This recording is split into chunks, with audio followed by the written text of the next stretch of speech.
Hola amigos, ¿qué tal? ¿Cómo están? Vamos a dar inicio a esta segunda entrega de podcast que estamos haciendo, tratando de hacer una vez a la semana. De repente quizás el tiempo nos va a pillar, pero estamos intentando hacer eso.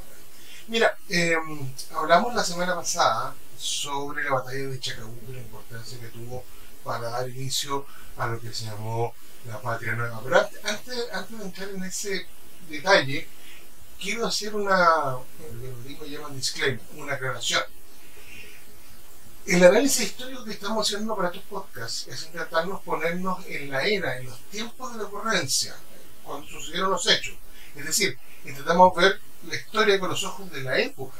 O sea, no de una mirada actual, no de una mirada del siglo XXI para atrás, sino que intentarnos ponernos en la época donde suceden estas cosas, entender su cultura, entender su óptica, intentando ver los hechos como si nosotros hubiésemos estado ahí, de forma que no perdamos el contexto cultural, el contexto histórico donde se desarrollaron. Ya vamos a entrar un poquito más en detalle en ese tema. Bueno, como dijimos, nuestra fase de independencia se puede dividir en tres grandes etapas. La Patria Vieja, que comienza el 18 de septiembre de 1810, cuando se crea la primera Junta Gubernativa, conocida también como la primera Junta Nacional de Gobierno, y termina el 2 de octubre con el desastre de Rancagua o la batalla de Rancagua, donde las tropas patriotas fueron completamente barridas, aniquiladas. Se produce entonces una diáspora de civiles, familias, soldados y todo patriota que va hacia la ciudad de Mendoza, donde toma refugio. Luego tenemos, a partir de esa época, la etapa de la Reconquista, donde los españoles regresan, reinstauran sus instituciones y, por supuesto, suspenden todas aquellas que habían sido creadas durante el periodo de la Patria Vieja, como el Archivo Nacional, como la Biblioteca Nacional, etcétera, etcétera. Y además, cerca de 200 patriotas fueron exiliados a la isla de Juan Fernández en calidad de prisioneros. Fuera de eso, muchos, estas familias exiliadas, gente exiliada, se les requisó o se les quitó todo su dinero. También llegó en esa época el nuevo gobernador de Chile, don Casimiro Marcó del Pont, que junto al capitán Vicente Sanbruno, al mando del regimiento de Talavera, de tan mala fama, ¿no es cierto?, sometieron a los ciudadanos de Chile, fuesen estos partidarios del rey o no. Bueno, así llegamos a la Patria Nueva, que comienza con la batalla de Chacabuco, que ya la vimos en el podcast pasado, y termina el 5 de abril. Es un periodo muy especial, ¿no es cierto?, pero como trato militar, termina el 5 de abril de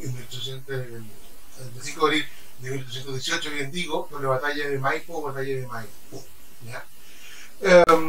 Después, volvamos a Chacabuco, 12 de febrero de 1817. Después de la batalla, 2 días después, el 14 de febrero, las tropas patriotas al mando de General San Martín, ¿no es cierto?, el jefe del ejército de los Andes, entra a Santiago. Ustedes se imaginan la tremenda festividad que fue eso, ¿no es cierto? La gente de las calles los recibió, los aplaudió, qué sé yo. 2 días después, o sea, el 16 de febrero de 1817, se llama un cabildo abierto, la Plaza de Armas, ¿no es cierto?, se junta toda la población, y es aclamado, y es designado por aclamación, según dicen las crónicas de la época, a Juan José de San Martín como director supremo de Chile. Sin embargo, San Martín, muy agradecido y en cierta forma humilde, declinó la designación, alegando, diciendo que él tenía otros deberes, otra meta, otra función que cumplir, que era la liberación del Perú. Bueno, el cabildo delibera un rato, se vuelve a reunir, ¿no es cierto?, se vuelve a juntar y se designa de nuevo por aclamación a Bernardo Higgins Riquelme como director supremo de Chile, el cual sigue etc. Ahora, entendamos que esto fue, hay que comparar esto con un parto. O sea, estamos recién ese día nace Chile como embrión, ni siquiera era una república, sino como un embrión. Entonces había que dar una estructura, una cierta forma para que pudiésemos funcionar más o menos como país. Entonces, lo primero que se hace, una de las primeras medidas que tomó Higgins, fue enviar al Bergantín Águila a rescatar a los patriotas que estaban presos en Juan Fernández. Claro, Eh, entre ellos, entre los que estaban presos, una larga, son 200 personas, o sea, bastante largo, pero sí hay unos personajes, unos nombres que destacan, como José María Alcomeda, Manuel Blanco Encalada, Ignacio de la Carrera, padre de los hermanos Carrera, Marino Egaña, Isidoro Razo de Galdunate, Juan Antonio Valle y don Manuel de Salas. Entonces, muchos de ellos estaban con sus esposas, ¿no es cierto? Vivieron en estas cuevas en condiciones muy precarias, pero durante 4 años, 3 años, lograron volver a Santiago. En ese instante también se creó un tribunal, algunos lo llaman de vindicación, otros de reivindicación, donde los patriotas pudieran acudir para recuperar los bienes que le habían sido quitados. ¿Ya? Estamos hablando de los bienes inmuebles, básicamente, sus casas, sus tierras, qué sé yo, que habían sido quitados por la administración de Marco del Porto. También se decreta la abolición de los títulos de nobleza. Esto es importante porque, aunque puede pasar un poco colado, porque la nobleza deja de tener un rango dentro de la sociedad. O sea, ya un conde no es más, socialmente hablando, no más que, no sé, un señor cualquiera. Eso tiene una importancia. Y aquí vamos a hablar de los contextos de la época, ¿no es cierto? Se desterró a todos los sacerdotes que predicaban la fidelidad hacia la corona española, entre ellos al obispo de Santiago. Hoy eso sería absolutamente impensable, o sea, no puede ser. Pero en la época, estamos mirando los ojos de la época, era una actitud que se podía tomar y claro, okay, suscitó alegación, qué sé yo, pero pasó. El 16 de marzo, o sea, unos poquitos días después, O'Higgins creó la Academia Militar de Chile, hoy conocida como la Escuela Militar del General Bernardo O'Higgins. ¿Por qué es importante esto? Porque O'Higgins tenía claro de que la fase de guerra, esa fase militar, todavía no había terminado en el ciudad oficial.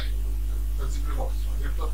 Y se organizó un nuevo ejército en base al ejército de los Andes para dirigirse al sur, donde estaba acantonada alguna fuerza realista todavía en la zona de Talcahuano. También se intentó ordenar la economía en lo que se llamó el Plan de Hacienda y de Administración Pública, que fue organizar los servicios públicos, fijar las rentas fiscales, salvaguardar algunas garantías ciudadanas como el derecho de la libertad, libre tránsito, bla, ¿cierto? Y los procedimientos para la regulación a las distribuciones de guerra. Respecto a la propiedad privada, también se infringieron algunas cosas que eran inamovibles, ¿no es cierto?, intocables, y se regularon los empleos fiscales, de cierta manera, y los honorarios de cada uno de ellos. El plan fue tan ambicioso que rápidamente, el 2 de junio de 1817, o sea, estamos hablando 5 meses después de haber tomado poder, ¿no es cierto? El 2 de junio de ese año se crea el Ministerio de Hacienda, y el primer ministro de Hacienda fue don Hipólito de Villegas. Bueno, en este ambiente, ustedes entenderán cómo estaba Santiago, de libertad, patriotismo, exacerbación de todo lo que era la cosa de la independencia. Todavía no éramos independientes. Entonces, para lograr un consenso de independencia se llamó un plebiscito. No quiero decir nada respecto al video de hoy, pero sí se nota que en Chile tenemos una cierta cultura de hacer plebiscitos cuando las decisiones son importantes. Bueno, este plebiscito era para expresar si la ciudadanía si estaba en contra o a favor de la independencia de Chile. Resultado, ¿para qué lo voy a decir? Como obvio. De esta manera, en diciembre se comenzó con la redacción del documento del Acta de la Independencia, y el 1 de enero de 1818 fue declarada como independencia firmada en la ciudad de Concepción. ¿Por qué en la ciudad de Concepción? Porque O'Higgins estaba allá.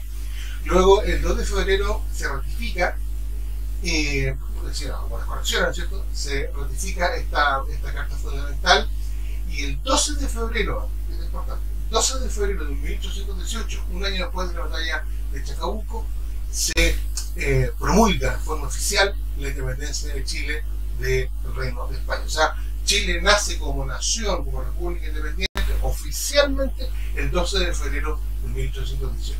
Hasta ahí íbamos re bien, toda la alegría, toda la felicidad de los independientes, pero ustedes entenderán que los españoles no se iban a quedar muy tranquilos. El nuevo gobierno del Perú, don Joaquín de la Pezuela, envió a un viejo conocido, al general Mariano Osorio, a la Capitanía General de Chile para frenar esta idea tan loca de ser independiente, ¿no es cierto? Bueno, Osorio desembarcó después de muchas batallas, de que parte de esto se fue, que se dio una serie de cosas que empezaron en el camino, desembarcó en Talcahuano con un pequeño contingente español, de la península, ¿no es cierto? Y se juntó con las tropas realistas que ahí estaban, recordemos que sigue habiendo bandos, no sé cómo claro, ¿cierto? En total juntó unos 5.000 hombres y unos 14 cañones que avanzaron hacia el norte. Por supuesto que quien supo de esto, estaba claro lo que iba a pasar, y con el ejército reorganizado, San Martín partió hacia el sur, con cerca de 8.000 soldados para enfrentarse en algún punto medio a más fuerza. Al poco andar fue re evidente, fue súper clarito que se iban a juntar, que la batalla se iba a dar en las cercanías de Talca, y las fuerzas patriotas armaron campamento en los llanos de Cancha Rayada, que está un poquito más al norte de la plaza de Audo, 10 partes de Talca, pero estaba un poquito más al norte de la plaza de armas de Talca. Ahora, Osorio estaba consciente que él tenía, en este caso, la desventaja, tenía menos hombres, tenía menos cañones, por tanto decidió utilizar lo que hoy se conoce como el principio de la sorpresa, ¿ya? Entonces, mientras dormían las fuerzas patriotas, estamos hablando de la madrugada del día 19 de marzo de 1818, los realistas cayeron sobre el campamento patriota, creando una confusión, un desorden, un pánico gigantesco, ¿no es cierto? Las filas que estaban más o menos armadas se fueron desperdigando y algunos soldados, no pocos, se dieron hacia la fuga. O'Higgins intentó armar una resistencia, pero fue herido en su brazo derecho.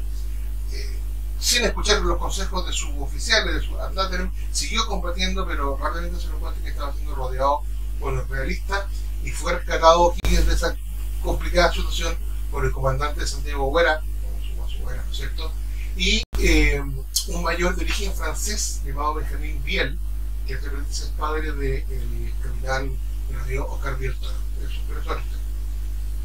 Afortunadamente el general Gregorio Lacera, que sabía, conocía esta táctica española de la sorpresa, pudo rescatar su división, no es completa, cerca de 8.000 hombres, hacia el norte, y San Martín logró mover su cuartel general hacia una lomita donde armó una resistencia bastante importante. Y ahí esta batalla empezó a perder fuerza y a flanquear. Lo más importante es que esta vez los soldados patriotas ya no eran inexpertos, ya habían combatido al Chacabuco, ya tenían cierta experiencia, por tanto el caos no fue tan grande y se pudieron armar, se pudieron rearmar, reorganizar más o menos bien, más o menos rápido. Bueno, así todo fue un desastre más importante, ¿no es cierto? El ejército patriota tuvo 120 muertos, 300 heridos aproximadamente y perdió 20 cañones. Además hay cerca de 2.000 dispersos, o sea, soldados que simplemente se fueron para acá. En tanto, los españoles, producto de la sorpresa, tuvieron solamente 40 muertos y 110 heridos, según rezan los partes de la época. Que, de nuevo, repito, las cifras no hay que tomarlas exactas, sino que más bien es una aproximación. En fin, ustedes entenderán que cuando esta noticia llegó a Santiago, el pánico, como decía un viejo humorista de la tele, cundió el cúnico. Cundió el pánico con una desesperación total. O sea, vieron de nuevo un desastre de Rancagua. Más encima estaba el rumor de que O'Higgins y San Martín habían muerto en la acción. Incluso algunos, fue tanto que agarraron sus maletas, sus bienes y empezaron a partir nuevamente hacia el exilio en Mendoza. Ahora, afortunadamente, prontamente, llegaron las noticias que San Martín estaba vivo, que O'Higgins estaba solamente herido y que el general Las Heras había logrado sacar toda una división completa sin mucho daño. Así todas las tropas españolas siguieron avanzando hacia el norte, obvio, pero San Martín con O'Higgins decidieron que ya, ok, basta, suficiente, se dieron cuenta de que las fuerzas patriotas eran mayores que las fuerzas ibéricas, ¿no es cierto? Y se iba a presentar una batalla que, respecto de la época, iba a ser la batalla decisiva, con lo cual se acababa todo este cuento militar en el suelo chileno. Entonces, de esta manera, el 5 de abril de 1818, en los llanos del Maipo, también llamado Maipú, al sur de Santiago, un poquito al sur de Santiago, se enfrentaron los ejércitos patriotas de más o menos 5.000 hombres contra el español, que se había reagrupado con 5.200 soldados. No voy a echar en la batalla porque es muy larga, es súper entretenida, porque nos gusta la parte militar, es súper entretenida. Pero sí hay que decir que fue una victoria decisiva de las fuerzas patriotas, ¿cierto? Los españoles tuvieron, más o menos, de nuevo estamos hablando en cifras muy aproximadas, 1.000 muertos y 1.200 heridos, más de 2.000 prisioneros, es decir, prácticamente toda su fuerza fue destruida. En tanto, el ejército patriota dejó en el campo 800 muertos y unos 1.000 heridos. Ahora, mientras sucedía la batalla, la ciudadanía se fue aplicando a la batalla. Entonces vemos aparecer cerca de 1.000 hombres armados con piquetes, con garrotes, con lo que encontraron, a presentarse en batalla. Fue una cosa bien loca, ¿no? Bueno, así era en la época. Ahora, la victoria definitiva en Maipo y la ayuda del ejército español, o sea, Osorio, con lo que quedaba del ejército español, que se fueron a Talcahuano y con una embarcación hacia Lima, consolidó definitivamente la independencia de Chile, ¿ya? Es decir, la batalla de Chacabuco sella la independencia y la de Maipo la consolida. Por eso son tan importantes ambas. Ahora, O'Higgins se consolida como director supremo y sus siguientes acciones fueron la creación del Congreso Nacional, que comienza a funcionar el 23 de octubre de 1818, o sea, un poquito más después. Crea la famosa Escuadra Libertadora del Perú, donde su amigo, ¿no es cierto?, José de San Martín, parte hacia los puertos de Pisco, ¿no es cierto?, para liberar al virreinato del Perú de la corona española, cosa que no fue tan fácil. Se promulga la primera constitución política del Estado, o sea, el primer carta magna, ¿no es cierto?, que nos daba un marco donde nos podíamos mover, ¿no es cierto?, y ahí se definen muchas cosas, que es el chileno, etcétera, etcétera, etcétera. Se declara la libertad individual y por consecuencia lógica la abolición de la esclavitud. Se comienza a utilizar nuestra bandera actual, la bandera que vemos hoy día todos los días, ¿no es cierto?, y se compuso el primer himno nacional, que fue encargado a don Bernardo de Vera y a José Valente.